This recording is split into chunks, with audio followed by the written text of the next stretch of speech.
हमारे ट्यूशन में आपका बहुत बहुत स्वागत है। और अभी हमारा जो चल रहा है क्लास 10th का chapter first political science, class 10th। और इससे पहले हमने देखा कि बेल्जियम में क्या घटना हुई और श्रीलंका में क्या घटना हुई। तो उन दोनों चीज़ों से मुझे और आपको ऐसा फील हुआ होगा कि बेल्जियम जो है वहाँ पे भाषीय अंतर बहुत ज़्यादा था। इसी तरह श्रीलंका में भी भाषीय अंतर के साथ साथ धार्मिक अंतर भी था। तो श्रीलंकाइयों ने क्या किया, श्रीलंका के नेता ने, सिंहली लोगों ने क्या किया कि सिंहली को राजभाषा बनाया। मेनली श्रीलंका में जो है सिंहली नेता थे, तो उन्होंने क्या किया, सिंहली को राजभाषा बनाया। सिंहली का जो धर्म था उसको प्रोटेक्शन देने की बात की, सिंहली लोगों को पहले प्राथमिकता देने की बात की। तो आपने देखा कि तमिलों को इससे क्या हुआ, चोट पहुंची। और चोट पहुंची तो उसके बाद उन्होंने मांग किया। मांग करने के बाद उनके बातों को नकारते रहा। उसके बाद उन्होंने एक स्वतंत्र राष्ट्र का जो है मांग किया। तो आप हमें कंडीशन बताइएगा, स्वतंत्र राष्ट्र कौन से राष्ट्र का मांग कर रहा था, उसका नाम बताना है। तो इस तरह हमने देखा कि श्रीलंका की यह नाबूझ थी। नाबूझ कहने का मतलब ये है कि उन्होंने अपना अक्ल नहीं लगाया, अपना अक्ल पता नहीं कहाँ ठिकाने पे लगा रखा था। तो नहीं लगाने के पश्चात तमिलों ने उनका ठिकाना लगा दिया। किस तरह ठिकाना लगाया, उन्होंने एक उग्र संगठन बनाया लिट्टे, और लिट्टे से उन्होंने विद्रोह किया। गृह युद्ध शुरू हो गया। तो आप देखें, आपने ये देखा कि अगर आप अल्पसंख्यकों की बात नहीं मानते हैं, अल्पसंख्यकों को नकारते हैं, तो उसका परिणाम कुछ दिन के लिए आपके लिए लाभकारी होगा, लेकिन बाद में जाके वह युद्ध का रूप लेगा। युद्ध का रूप लेगा तो बहुसंख्यक को भी हानि है, उससे देश की एकता पे भी हानि है। ठीक है। इसी तरह हमने बेल्जियम में देखा कि राष्ट्रीय भाषा थी। तो बेल्जियम के जो नेता थे उन्होंने बहुत ही शानदार तरीके से, कह सकते हो, एक एडमिनिस्ट्रेशन चलाया। एडमिनिस्ट्रेशन चलाने का मेरा मतलब है कि उन्होंने जो power of separation of power है, पावर का जो है सेपरेशन कर दिया। यानी कि पहले देखो, बेल्जियम में भी पहले प्रांतीय सरकार थी। यहाँ से समझने की बात है, मान लो ये सेंट्रल है और ये मान लो स्टेट है, प्रांतीय मानते हैं। तो ऐसा नहीं है कि जब बेल्जियम की समझदारी की बात करेंगे उसके बाद केंद्र सरकार और राज्य सरकार में चेंज हुआ है। ऐसा है कि जो पावर थे सारे केंद्र सरकार के पास में थे, सेंट्रल के पास। स्टेट जो है इसके अधीन काम करता, प्रांतीय सरकार जो है इसके अधीन करता था। लेकिन जब कॉन्स्टिट्यूशन में बदलाव किया गया, कॉन्स्टिट्यूशन में बदलाव का मेरा ये मतलब है कि 4 बार, 4 टाइम जो है बेल्जियम के कॉन्स्टिट्यूशन में चेंजिंग की गई। मात्र और मात्र 23 साल में 4 बार चेंजेस करके, और ये जो केंद्र का जो पावर था उसको सेपरेट कर दिया स्टेट में भी। स्टेट का कहने का मतलब है हमारा प्रांतीय में भी, केंद्र और राज्य भी बोल सकते हो, और इसके साथ साथ समुदाय में भी कर दिया। इसके साथ साथ आपको ब्रुसेल, सॉरी, बेल्जियम की राजधानी है वहां भी कर दिया, ब्रुसेल्स में। तो पहले सिर्फ और सिर्फ केंद्र के हाथ में था, उसके अधीन ये काम करता था। ठीक है। लेकिन अब क्या हुआ, बेल्जियम ने देखा कि नहीं, डच भाषाई लोग पूरे ऑल ओवर ब्राज़ील में ज़्यादा हैं, और फ्रेंच भाषाई लोग जो है कम हैं। और यूं ही अगर बात करें कैपिटल की यानी ब्रुसेल्स की, तो वहाँ पे फ्रेंच भाषाई लोग ज़्यादा हैं। ठीक है। और कम कौन है, डच भाषाई लोग हैं। ठीक है। तो इस तरह देखा कि यहाँ पे एक सामंजस्य की बात आती है। शांति एस्टेब्लिश करना है, अगर शांति एस्टेब्लिश नहीं करना है तो चलो, फ्रेंच ज़्यादा बोला जाता है स्टेट में, राजधानी में, तो वहाँ फ्रेंच की सरकार बना देते हैं। ऑल ओवर कंट्री में डच बोला जाता है तो डच बना देते हैं। दोनों में इस तरह का विवाद होता तो देश में अशांति फैलती और दोनों को हानि होती। इसकी वजह इन्होंने एक बेहतर रूप धारण किया, एक बेहतर अपना मिसाल पेश किया। क्या पेश किया, क्या किया इन्होंने बेल्जियम का, हम जो है इतना तारीफ कर रहे हैं, तो बेल्जियम ने क्या किया वो देखेंगे। ठीक है, चलो देखते हैं बेल्जियम की क्या जो है एक समझदारी पूर्वक निर्णय रही। तो देखिए, सबसे पहले हम आपको यहाँ पे डायग्राम से बता देते हैं कि बेल्जियम ने क्या समझदारी किया। आपको शॉर्ट में यहाँ आप जो नोट्स बनाएंगे यहाँ लिखेंगे बेल्जियम, बी लिख रहा हूँ बेल्जियम, ठीक है। इन्होंने पहले सिर्फ मैंने बताया था कि केंद्र में था, ठीक है, केंद्र ही सिर्फ का ताकतवर थी और उसके अधीन एक अंग जो है काम करती थी, यानी कि केंद्र के जवाबदेही थी और भी जो भी अंग काम करते थी प्रांतीय सरकार। तो पूरे ब्राजील को 4 भागों में बांट दिया गया। 4 भागों का मतलब है 4 तरह के सरकार बना दिए गए। एक सेंट्रल सरकार बना दिए गए, केंद्र सरकार, आप यहाँ पे केंद्र सरकार हिंदी में लिख लेना, यहाँ पे आपको ब्राजील लिखना है, ऐसे करके नोट्स बनाना है। यहाँ पे केंद्र सरकार, यहाँ पे क्षेत्रीय सरकार, डबल सी डबल एस लिख देता हूँ, क्षेत्रीय, आप समझ जाना, क्षेत्रीय सरकार, जिसको प्रांतीय सरकार ही बोलते हैं, पी लिख देता हूँ, या प्रांतीय सरकार लिख सकते हो। और एक बनाया सामुदायिक सरकार, और एक बनाया ब्रुसेल्स में सरकार।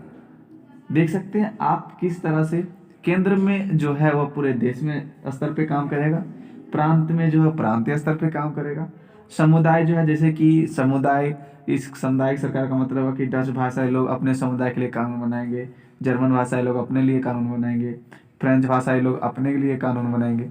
तो इस तरह से सामुदायिक एक सरकार बनाई गई। फिर ब्रुसेल्स में भी आपने देखा कि दोनों तरह फ्रेंच वहाँ ज़्यादा बोला था, तो वहाँ पे भी दोनों तरह की सरकार बनाई गई ब्रुसेल्स में भी, ठीक है। और दोनों तरह की सरकार का मतलब है कि दोनों का जो है इन्वॉल्वेशन करने का मतलब पार्टिसिपेशन सेम, यानी केंद्र में भी सेम, डच का भी और डच के साथ साथ फ्रेंच का भी, और इसी तरह ब्रुसेल्स में भी डच और फ्रेंच का समान रिप्रेजेंटेटिव, यानी जितना रिप्रेजेंटेटिव स्टेट पूरे केंद्र में होगा फ्रेंच से, उतना ही डच का होगा, जितना रिप्रेजेंटेटिव ब्रुसेल्स में होगा डच का, उतना ही फ्रेंच का होगा। क्यों ऐसा संतुलन कैसे बना? क्योंकि यहाँ पे डच ने एक्सेप्ट किया कि ऑल ओवर कंट्री में हम ज़्यादा हैं, लेकिन जो पार्टिसिपेशन है हम बराबर लेंगे।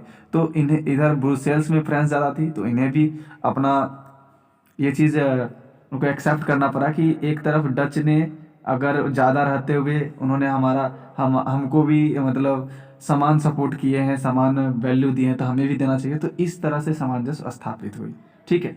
अब देखते हैं पॉइंट वाइज, हम देखते हैं। चलो इसको इरेज करते हैं। होप कि यहाँ तक आप अच्छे से समझे होंगे। हमारा काम ये नहीं है कि किताब से आपको डायरेक्ट लिख के पढ़ा दूँ, हमारा काम है कि आपको समझाएं ताकि आपको 4 दिन तक आपको आराम से याद रहे, ठीक है। तो चलो अब चलते हैं नेक्स्ट पेज। होप कि आपको समझ अच्छे से आ रहा होगा। वीडियो कैसी लग रही है मुझे कमेंट सेक्शन में आप इन्फॉर्म करें। बेल्जियम की समझदारी, अब यहाँ से क्या हमें समझाने की जरूरत नहीं पड़ेगी, आप उतना मैंने समझा दिया तो आराम से समझ लेंगे। और सबसे बड़ी बात है कि आपको उस करके पहले लिखे नहीं, पहले समझ लें। लिख लेंगे तो हमारा कुछ नहीं जाएगा, इसीलिए पहले आप समझे। तो बेल्जियम के नेताओं ने क्षेत्रीय अंतरों, जिस तरह से भाषा का अंतर था, संस्कृति विभिन्नता और संस्कृति विभिन्नता को समझा और उसको स्वीकार किया। ऐसा नहीं कि श्रीलंका के तरह सिंहली बहुसंख्यक था तो अपना दबदबा बनाने के लिए कुछ भी कर गया, जैसे कुछ क्या किया आपको पता ही है। तो ऐसा वहाँ की सरकार नहीं किया। वहाँ की सरकारों ने क्षेत्रीय अंतर को समझा, वहाँ की संस्कृति विविधता को समझा, जिस तरह हमारे इंडिया में समझा गया। और इसको लेकर 1970 से लेकर 1993 के बीच 4 बार संशोधन किए। 4 बार संशोधन किए, तो 4 बार संशोधन करने के बाद इन्होंने क्या किया कि सबको बराबर हिस्सा दिया। बराबर सबको हिस्सा देने का मतलब केंद्र सरकार को भी, स्टेट सरकार को भी, सामुदायिक सरकार को भी, ब्रुसेल्स की सरकार को भी, ठीक है। पहले तो केंद्र सरकार के अधीन ये सब काम करती थी प्रांतीय सरकार, लेकिन अब क्या हुआ, कॉन्स्टिट्यूशन के संशोधन के बाद, संविधान संशोधन के बाद, यानी 4 बार संशोधन हुआ, तो उसके बाद इसकी केंद्र की जो पावर है उसे स्टेट में तब्दील कर दिया गया, उसे सामुदायिक में तब्दील कर दिया गया, उसे ब्रुसेल्स में भी तब्दील कर दिया, यानी अपने अपने क्षेत्रों में अब काम करेंगे। ऐसा नहीं है कि स्टेट को इसके अधीन, सेंट्रल के अधीन रह के काम करना पड़ेगा। होप कि आप समझ रहे होंगे। हाँ, सबसे बड़ी बात है क्यों किया, मैंने ये भी लिखा है ताकि मैंने अब बता भी दिया इससे पहले कि सबको समान हिस्सेदारी मिले, सत्ता में साझेदारी समान हो और शांति स्टेब्लिश हो, भाईचारा बने रहे। इन सब चीज़ों के लिए उन्होंने किया और ऐसा संशोधन करके संविधान में लिखा।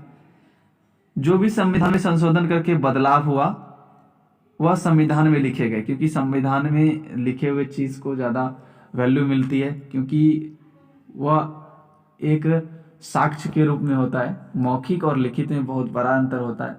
तो अभी जैसे कि मान लो राइट टू प्रॉपर्टी नहीं है, फंडामेंटल राइट्स हमारे इंडिया में। राइट टू प्रॉपर्टी पहले था तो हम लोग direct supreme court high court जा सकते थे फंडामेंटल राइट्स के थ्रू। फंडामेंटल राइट्स अगर वॉलेट होती तो आप सुप्रीम कोर्ट हाई कोर्ट जा सकते हैं। लेकिन जब उसे हटा दिया गया फंडामेंटल राइट्स से, तो अब आप direct supreme court high court नहीं जा सकते हैं। उसको एक लीगल राइट बना दिया गया फंडामेंटल राइट। तो इसी तरह आप देखें कि जब संविधान में था, संविधान के मौलिक अधिकार में था, तब हम जाते थे वहाँ हाई कोर्ट सुप्रीम कोर्ट, लेकिन अब नहीं जा रहे। इसी तरह अब कोई बोल देगा मौखिक कि जितने भी भारतीय नागरिक, कोई सरकार बोल देगा कि जितने भी भारतीय नागरिक हैं उनको मतलब कहीं भी घूमने की आज़ादी है, और हमारे कॉन्स्टिट्यूशन में लिखा ही नहीं। तो हो सकता है वो बाद में मुकर जाए, लेकिन अपने कॉन्स्टिट्यूशन में है घूमने की आज़ादी है। आर्टिकल 19 क्लॉज 4 के अंतर्गत, क्लॉज 4 या क्लॉज 6 के अंतर्गत है राइट टू मूवमेंट। यानी कि आप मान लो कहीं सड़क पे आप प्रोटेस्ट कर रहे हो, तो दूसरा आदमी का तो प्रोटेस्ट छीन रहा है, क्योंकि एक आपको राइट टू प्रोटेस्ट करने का अधिकार है, आप प्रोटेस्ट कर रहे हो। लेकिन उस सड़क से जो लोग जाना चाह रहे हैं उनका तो राइट टू मूवमेंट वायलेट हो रहा है। तो ये प्रोटेस्ट गलत है। इसीलिए कहा था शांतिपूर्वक आप ऐसे जगह करें जिससे और लोगों को प्रॉब्लम ना हो। तो हम टॉपिक से थोड़ा भटक गए ज़्यादा नॉलेज देने के चक्कर में। तो चलिए आप चलते हैं। यहाँ हमने देखा कि 4वां जो संशोधन हुआ उसके बदलाव के साथ साथ संविधान में लिखा गया, क्या बदलाव किया गया। तो इसमें केंद्र सरकार में जो है डच और फ्रेंच मंत्रियों की संख्या को समान दिया गया, यानी समान प्रतिनिधित्व दिया गया केंद्र सरकार में। किसको किसको? डच को और फ्रेंच को। यानी 50% ये होगा तो 50% मंत्री कहाँ से होगा? फ्रेंच से होगा। ठीक है, चलो, होप कि आप अच्छे से यहाँ तक समझ गए होंगे और कोई तरह की प्रॉब्लम नहीं होगी। प्रॉब्लम होगी तो हमें डायरेक्ट आप या तो कमेंट से पूछ लें या तो हमारे व्हाट्सएप ग्रुप में ज्वाइन हो जाए, वहाँ से आप पूछ सकते हैं। व्हाट्सएप ग्रुप ज्वाइन होने के लिए हमारा जो नंबर है वो है 6209530205। आप इस पे अपना एड्रेस, नाम, ताकि हमें पता चले कि हमारे ग्रुप में बच्चे कहाँ से जुड़े हैं, कैसे बच्चे हैं। और डायरेक्ट आपको अगर लिंक दिया जाता है तो कोई भी बच्चा हो सकता है वो 6th का हो या ग्रेजुएशन का हो, किसी भी अदर पर्पज़ से वो ग्रुप ज्वाइन कर ले। इसलिए पहले आप हमें मैसेज करेंगे, क्योंकि आप हमारे ग्रुप में तो सिक्योरिटी की जिम्मेवारी हमारी बनती है। अगर आपके साथ कुछ मिसहैपनिंग होती है तो वो जिम्मेवारी हमारी बनती है। इसीलिए हम पूरे आइडेंटिफिकेशन के साथ अपने ग्रुप में बच्चों को ऐड करेंगे। तो चलिए नेक्स्ट चलते हैं, नेक्स्ट पेज में। इसके बाद है कि कुछ विशेष कानून निर्माण में दोनों भाषी सांसदों का बहुमत जो है, बहुमत मिलने पे ही कानून बनेगा। यानी कहने का मतलब है कि अगर कोई भी विशेष एक कानून बनाना है जो दोनों को इफेक्ट करता हो, फ्रेंच को भी और डच को भी, तो ऐसे कानून निर्माण से पहले दोनों भाषाई के जो भी सांसद हैं उनका बहुमत बहुत जरूरी है, तब जाके वह कानून बन सकता है। बहुमत मिलने के बाद, यानी कि कानून बनाने के पक्ष में बहुमत मिलने के बाद वह कानून बनेगा। शक्ति का बंटवारा कर दिया गया। आपको मैंने बताया था कि पहले स्टेट के अधीन सेंट्रल प्रांतीय सरकार रहती थी, लेकिन अब अपने अपने क्षेत्रों में लोग काम जो सरकार के स्तर बना दी गई वह काम करने लगे। केंद्र सरकार, राज्य, प्रांतीय सरकार अपना कार्य अपने अधिकार क्षेत्र में करेगी, ऐसा कहा गया कॉन्स्टिट्यूशन में अमेंडमेंट के बाद। अब राज्य सरकार जो है केंद्र सरकार के अधीन काम नहीं करेगी। तो मैंने आपको पहले ही बता दिया था कि केंद्र सरकार के अधीन राज्य सरकार काम कर रही थी, लेकिन अब सेपरेशन हो गया पावर का और अपना शक्ति बंटवारा के बाद सब अपने अपने कार्य क्षेत्र के अधीन, उनका जो अधिकार क्षेत्र है उसमें काम करते हैं। ठीक है, राजधानी में भी सरकार बनी। इसमें भी दोनों समुदाय मतलब डच और फ्रेंच, इसमें भी समान प्रतिनिधित्व मिला। जैसे कि आपने देखा कि ऑल ओवर कंट्री में समान प्रतिनिधित्व मिला, उसी तरह ब्रुसेल्स में मिला। मैंने ये सब चीज़ आपको पहले ही समझा दिया ताकि आपको समझने में कोई तरह की प्रॉब्लम ही ना हो। होप यहाँ तक क्लियर होगा। चलते हैं नेक्स्ट। यहाँ पे है कि डच, फ्रेंच और जर्मन जो बोलते थे लोग, उनके लिए विभिन्न अलग अलग सामुदायिक सरकार बनाई गई। मैंने समझा दिया था कि अपने अपने भाषा के लिए, अपने संस्कृति के लिए, अपनी शिक्षा के लिए, मुद्दा पे फैसला लेने के लिए उन्हें अधिकार दिया गया। उसके लिए डच सरकार बनाई गई, डच समुदाय सरकार, फ्रेंच समुदाय सरकार बनाई गई, और उसके बाद एक जर्मनी सामुदायिक सरकार बनाई गई। ठीक है, आई होप कि यहाँ तक आपको अच्छे से क्लियर हो गया होगा। तो इसके बाद हम चलते हैं नेक्स्ट पेज में। नेक्स्ट पेज में हमारा जो है यह है, अब मैंने देख लिया यहाँ पे बेल्जियम किस तरह से अपना समझदारी पूर्वक निर्णय लेता है और शांति स्टेब्लिश करता है, सभी को क्षेत्रीय महत्ता को समझता है, सभी को समान प्रतिनिधित्व दिया। तो यहाँ तक बेल्जियम की आपने जो कदम देखा अब बिल्कुल सराहनीय है। तो इस तरह आपने देखा कि अगर विविधता वाली देश है तो उसे सत्ता की साझेदारी उस देश में ज़्यादा जरूरत है। तो अब देखते हैं सत्ता की जरूरत, साझेदारी जो है क्यों जरूरत है। ठीक है, देखो सत्ता की साझेदारी क्यों जरूरत है, इसको लेकर दो तरह के कारण बताए जाते हैं। अब एक है युक्तिपरक कारक, लेकिन बच्चे को ये नहीं पता कि युक्तिपरक कारक होते क्या है। ठीक है, युक्तिपरक कारक को इंग्लिश में बोलते हैं रैशनल रीजन, या उसको लॉजिकल रीजन बोलते हैं। यानी कि ऐसा रीजन, सत्ता साझेदारी क्यों करना चाहिए, इसके पीछे रीजन जो दिया जाता है, ऐसा कुछ लोग होते हैं जो तर्क देते हैं, कुछ समझते हैं कि सोच समझ के उसके बाद वो लोग फैसला लेते हैं, उसे युक्तिपूर्वक यानी लॉजिक का नहीं, लॉजिकल रीजन का मतलब लॉजिक लगाते हैं कि ऐसा करेंगे तो ऐसा होगा, ऐसा करेंगे तो ऐसा होगा। यानी क्या करे जो सही होगा, तो उसके बाद वह अपना जो है लॉजिक जो रीज़न है वो बताते हैं कि सत्ता साझेदारी क्यों है। तो ये लॉजिकल रीज़न है। लॉजिकल मतलब लोग समझ कर ये सब बारे, ये जो पॉइंट आप देख रहे हैं समझने के बाद बताएगा, ऐसा नहीं कि सो के उठे और बता दिए। तो इन्होंने एक एनालिसिस किया, जो पॉलिटिशियन होंगे, जो पॉलिटिकल साइंस के महान व्यक्ति होंगे, उन्होंने युक्तिपरक कारण दिया कि सत्ता की साझेदारी जिस देश में होगी, ठीक है, उस देश में अलग अलग सामाजिक समूहों के बीच संघर्ष और टकराव का अवसर कम होता है।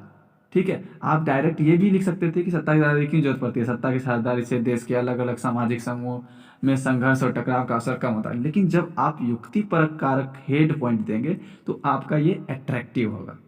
समझ रहे हो? चलो, दूसरा, विशेष रूप से उस देश में और भी महत्वपूर्ण है जहां बहुभाषी या बहुजातीय या बहुधार्मिक समूह है, जैसे कि इंडिया। अब मान लो इंडिया में हिंदू, मुस्लिम, सिख, ईसाई और 22 तरह के लैंग्वेज को कॉन्स्टिट्यूशनली मान्यता प्राप्त है, और भी बहुत सारे लैंग्वेज बोले जाते हैं। अगर मान लीजिए कि 22 लैंग्वेज को तो मान्यता प्राप्त है, लेकिन किसी एक लैंग्वेज को तो हमने नेशनल लैंग्वेज नहीं बनाया, जिस तरह से हिंदी ने बना दिया। तो इससे क्या हुआ, लोगों को हर्ट नहीं फील हुई कि हिंदी को राष्ट्रीय भाषा बना गया, तो कन्नड़ वाले जो कन्नड़ बोलते थे उनको तो प्रॉब्लम होगी, जो इंग्लिश बोलते हैं उनको तो प्रॉब्लम होगी, जो मैथिली बोलते हैं उनको प्रॉब्लम होगी, जो पंजाबी बोलते हैं उनको प्रॉब्लम होगी कि हिंदी को क्यों बना दिया, हम भी तो भारत के नागरिक हैं। इसीलिए किसी भी भाषा को राष्ट्रीय भाषा नहीं बनाया गया हमारे इंडिया का। ठीक है, और इसी तरह किसी भी धर्म को राष्ट्रीय धर्म घोषित नहीं किया गया, हमारे सबको इक्वल ट्रीटमेंट मिलता है। ठीक है, चलो, बहुसंख्यक समुदाय की इच्छा को बाकी सभी अल्पसंख्यकों पर थोपना बहुसंख्यकों के लिए कुछ पल के लिए लाभकारी हो सकती है, लेकिन बाद में बहुसंख्यक के साथ साथ यहाँ पे थोड़ा मिस टाइपिंग है तो इसको ठीक कर लेंगे। बहुसंख्यक के साथ साथ देश पर भी खतरा बन सकता है। अब मान लेते हैं कि सिंहली ने क्या किया, अपने बौद्ध धर्म को संरक्षण दिया, तमिलों को इग्नोर कर दिया जो कि हिंदू मुस्लिम को फॉलो करती थी। सिंहली ने क्या किया, सिंहली को राष्ट्रीय भाषा बना दिया। सिंहली ने क्या किया कि प्राथमिकता सिंहली को दी सरकारी जॉब में, और भी जो भी पद थे। तो इससे क्या हुआ कि बाद में उनको तो कुछ दिन के लिए लाभ मिलेगा, लेकिन बाद में क्या, अल्पसंख्यक उग्र हो गए और उग्र संगठन बनाया, उसके बाद बहुत सारे लोग मारे गए। तो इससे क्या हुआ, बहुसंख्यक के भी लोग मारे गए होंगे और देश में अशांति भी स्थापित हो गई होगी, देश में खतरा भी बन गया था कि अलग मुझे राष्ट्र बना दो। तो इस तरह आपने देखा कि बहुसंख्यक जो अन्य लोगों पे जो गलत नीतियाँ थोपती है उनके लिए कम समय के लिए जो है वो लाभकारी साबित होती है, लेकिन बाद में जाके वह खतरा पैदा करती है। ठीक है, तो युक्तिपरक कारक में आपने ये सब देखा, और भी कारण है वो भी हम बता देते हैं।